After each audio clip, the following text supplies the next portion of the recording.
20 minutes to turn this into a finished CLOVIS point. Can I do it? Well, that's what we're going to find out. This is a piece of Flint River. It's raw from Georgia. And I've got a bopper that I'm going to use. This one's from Flint-Knapping Got some leather here. Got a little labrator. And we'll see if we can make a CLOVIS. So 3, 2, 1, let's get started. Now I've been Flint-Knapping for about 5 years now, probably. You know, every year I have to kind of re-estimate. Has it been another year yet? I think it's been about 5 years. In those 5 years, I've learned a lot, grown a lot. I started on working some of the worst material you could start on, honestly, but I was happy for it, at least in the long run, because when you start working on easier materials, well, it just kind of came natural. But this Flint River, I never really picked up until maybe 2 years ago. And it has been some incredible material to work, whether it be heated or raw. Really just some great material. Nonetheless, the CLOVIS point is kind of one of those staple points that most everybody's somewhat familiar with, if not familiar to a lot of the other types. And the reason is, well, I think, is because it's kind of the most, well, it's just the most popular. It's a point that crosses a lot of different regions. Of course, known for being one, if not the oldest point type that there ever was, in the US at least. And I'm imagining that might be part of why you clicked on this video. Of course, there are my loyal watchers, Snyder and others, who will probably watch on any video I do, but an old CLOVIS point. So obviously in today's world we're using, you know, copper tools, or at least I am.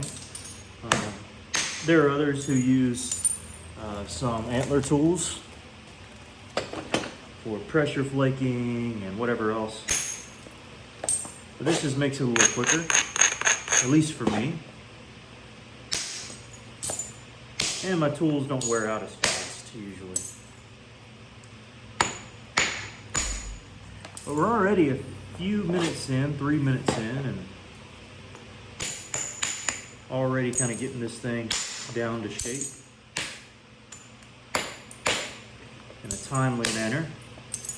Usually we go from stone to spall, if it's not already a spall, to biface, which means it's flaked on both sides, not just one.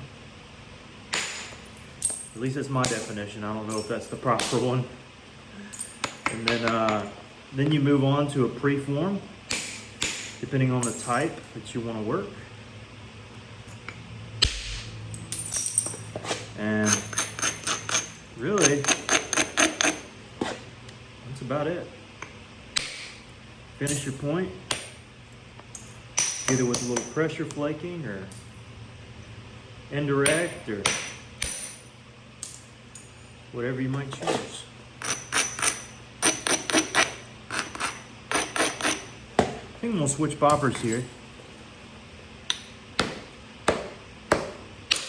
This one has a copper tip on it, but it's also a copper cap. Well, the other ones are copper caps, but they have some alloy metal under them, usually just lead.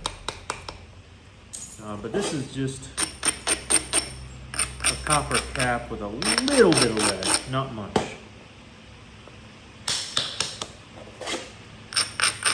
If you have the time to isolate your platforms, usually that's a good thing to do.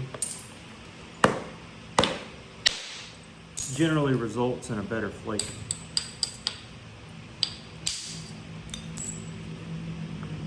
Now, one of the cool things about Clovis points is often they have these broad strikes on them.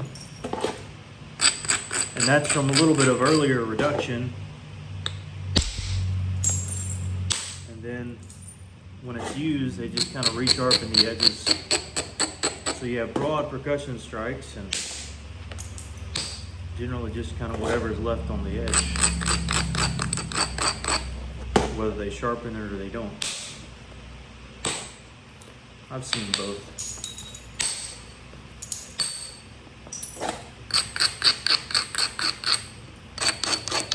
And known for flakes that just kind of run like that, straight across the piece. Now we're about the 6-minute mark. Remember, we started about 30 seconds in. And already got a good biface. And a pretty decent preform incoming.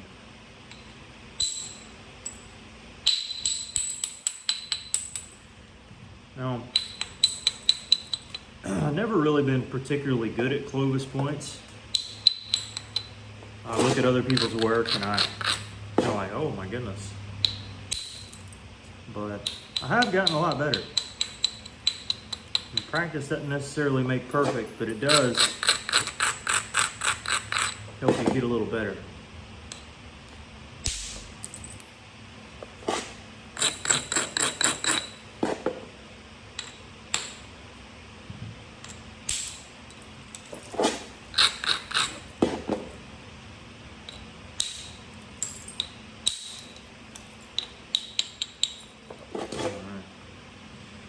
This side's brought a little low, a low edge, so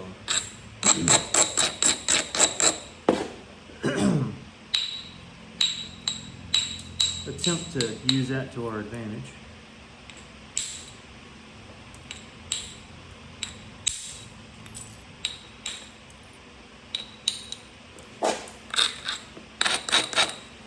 Still fairly decent. I didn't do amazing. Fairly decent on time. There we go.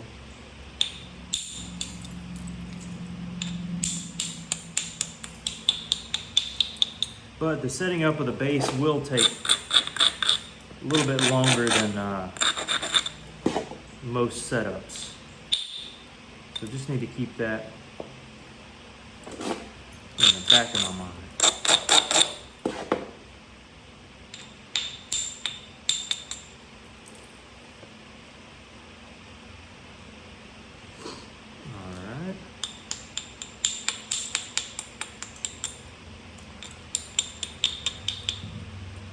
Just kind of brushing the edges here.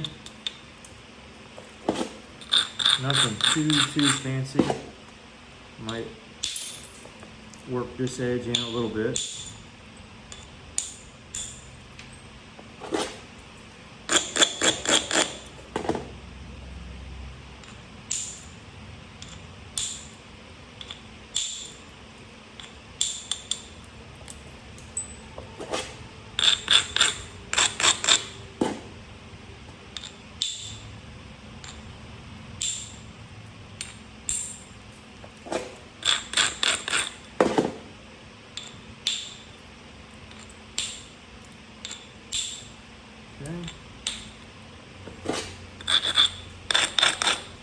Once you feel comfortable with an area, you can move on.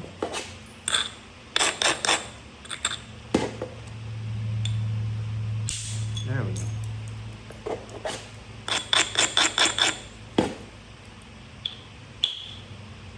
Yeah, that one's just not wanting to come out very easy. Let's see if we can do a flake that goes across. catch it.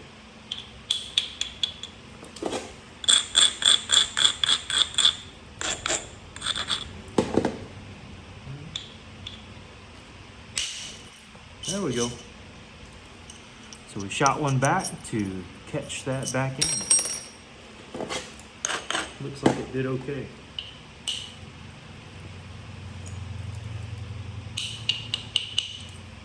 May set one up right here.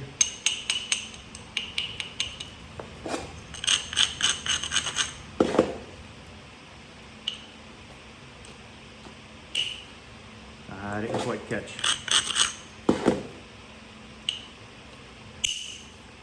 Yeah, not going to do quite as good anymore. That's okay. Probably just catch it here.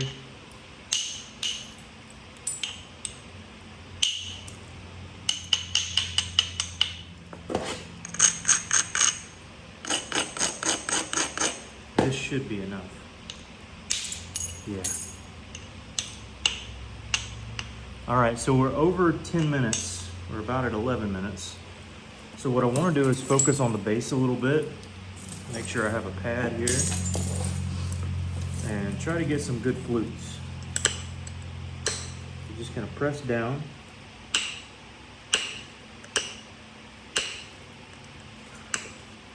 All right. Hope you're able to see this well.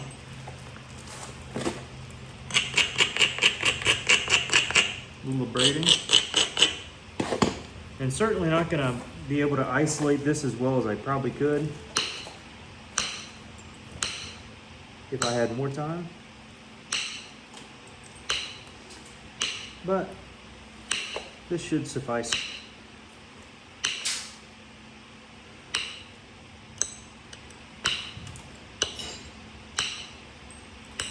Marshall's back here playing in the rocks. You can hear him.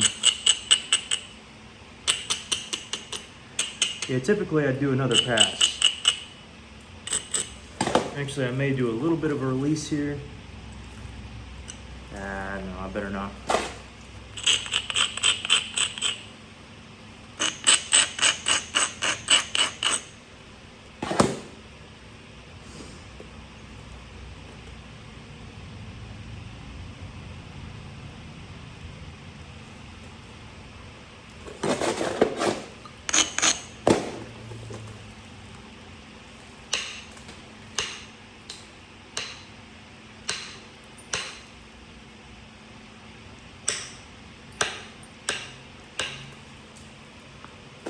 Okay, wrap it up in my little pad here.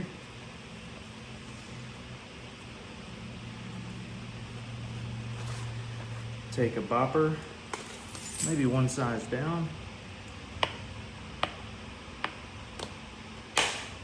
and pop it off.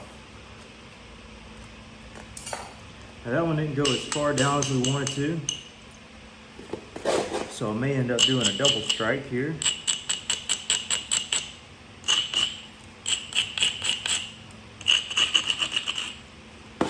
Not really ideal, but for 10 minutes is what we got, or 20 minutes, it's all we got.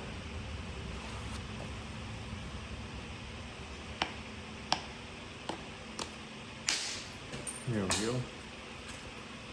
All right, that cut out a little bit more there of a flute. Okay, let's go back here, kind of idle our way in.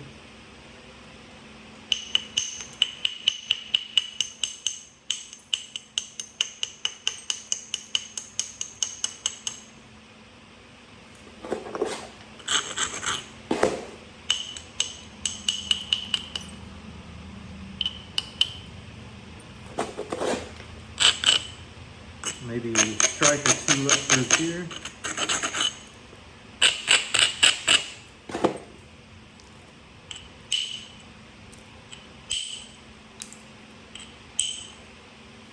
Tip was a little bit off center, so I had to fix it.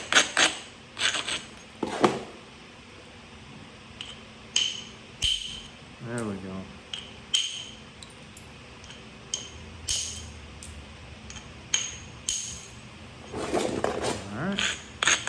What time are we at? A little over 14 minutes.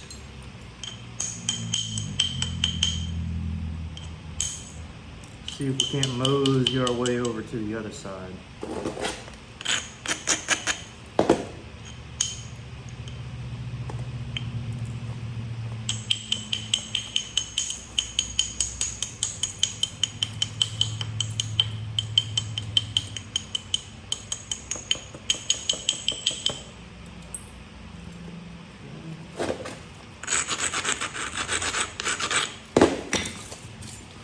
Couple pressure flakes here.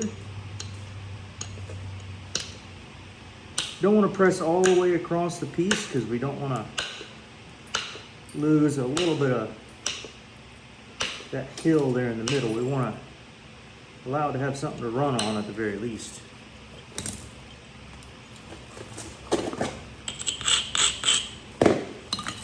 Probably just gonna, for sake of time,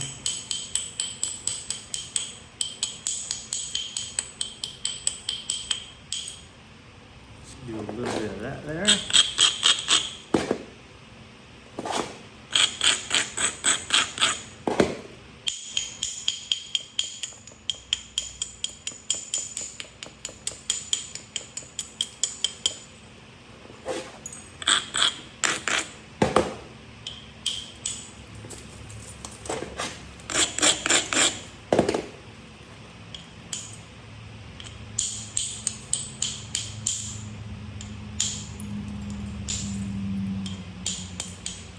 Again, don't want to overdo here, but I do want to make sure that it has something to run on.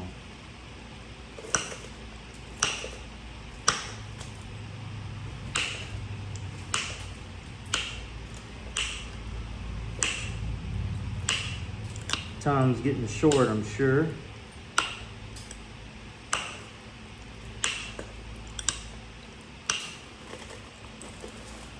So this is a pretty terrible, what we call a little nipple. Floats out from the back end of the piece.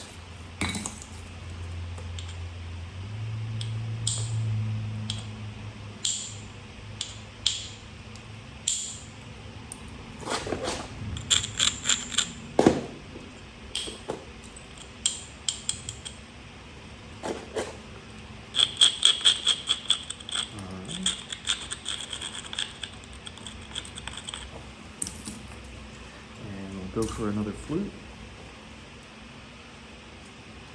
There. Don't expect this one to do as much.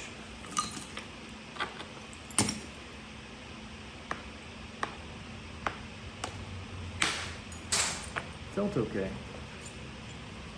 Yeah, that did all right. Pretty solid little flute there.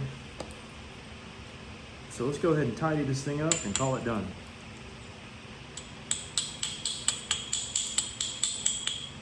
Again, not going to be perfect or anywhere close, but it'll be a little something. It'll be a little something.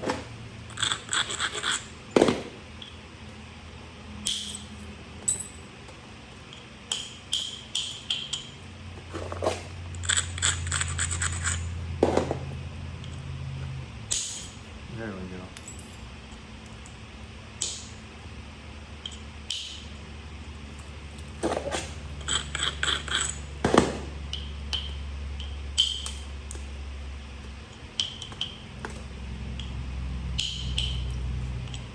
Tidying up a little bit. Looks like you got about a minute and a half, maybe. A little less.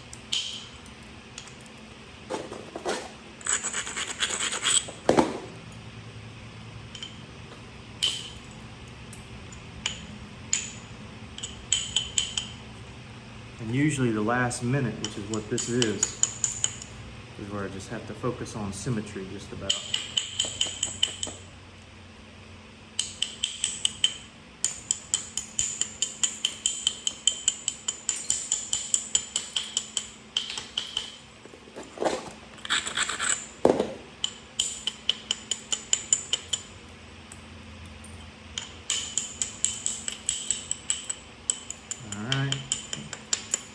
About 30 seconds left.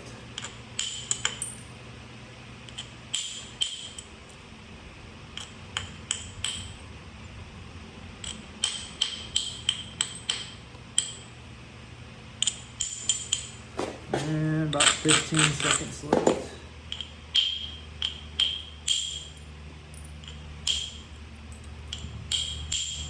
Here I am trying to do major thinning. 5, 4, 3, 2. All right, I'm gonna have to leave it there. Okay, so we gotta, I was preparing for another good strike. But, not too shabby for 20 minutes. Pretty decent flute on that side. And we're able to thin it out fairly good. On this face, just need a little more here. Now that area did give us a little trouble, but we were able to run a flute up through there. No problem. A good wide flake in through there. And you know what? Not too bad. It's over 5 inches. So, in the time that we had, I think we did okay. Well, thank you all for tuning in. Hopefully you enjoyed, and we'll see you on the next build. So thanks for watching. Y'all take care.